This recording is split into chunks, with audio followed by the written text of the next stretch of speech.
If you pay yourself in swings from feast to famine, this lesson will show you how to take money safely out of your business. So many business owners don't take a salary. Their business is showing money, however, your personal bank account is empty. They're the CEO of the company, however, they get paid last. So in this lesson, I'm going to show you how to take money safely out of your business. All right, let's get into it. There are typically two ways for a business owner to pay themselves. The first way is the salary. A salary is a paycheck that is set at regular intervals. A salary is an expense on your profit and loss statement. And it is tax deductible because it's an expense. However, you will have to pay payroll taxes. So most business owners typically take distribution from the business instead of a salary. The second way to pay yourself typically is owner draw or also distribution from the business. The distribution does not affect your P&L. It is not tax deductible. However, if you are making a profit from the business, you will have to pay taxes on the distribution. So just keep that in mind. And actually, if you're taking draw from the business and the business is making a profit, it is recommended to put aside 25 to about 30% in reserve to pay the taxes.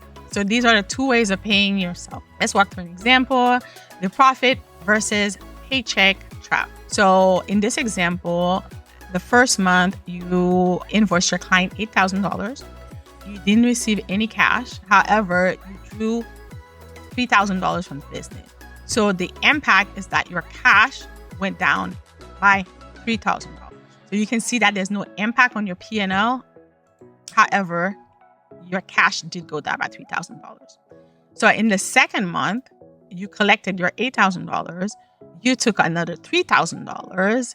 So the net impact on your cash is $5,000.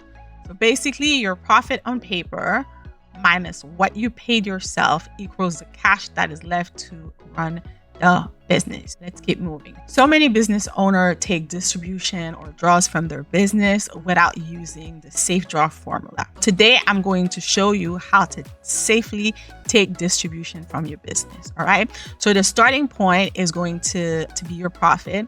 You're going to set aside 25 to 30% for your taxes. And the next step after, you're going to decide the amount you want to leave in the business. You have to leave a cushion in the business in order to account for emergencies, unplanned expenses. And then the last step is how to calculate these. So your safe draw or safe distribution is your profit minus taxes minus reinvest amount. So just to quickly look at these numbers, you made an $8,000 profit. Deduct $2,400 for taxes minus $1,600 for reinvestment. So in this example, it is safe for the owner to take out $4,000 from the business. All right. So let's follow this example through the profit, cash, equity. So in this example, step one, Leo made $8,000. However, he also took a $4,000 salary that was already included in the expense. So the starting point of that example is that $8,000, right? Meaning he already took his $4,000 salary. So step two, he is taking an owner draw of $3,000. Therefore, his cash is going to go down by that $3,000.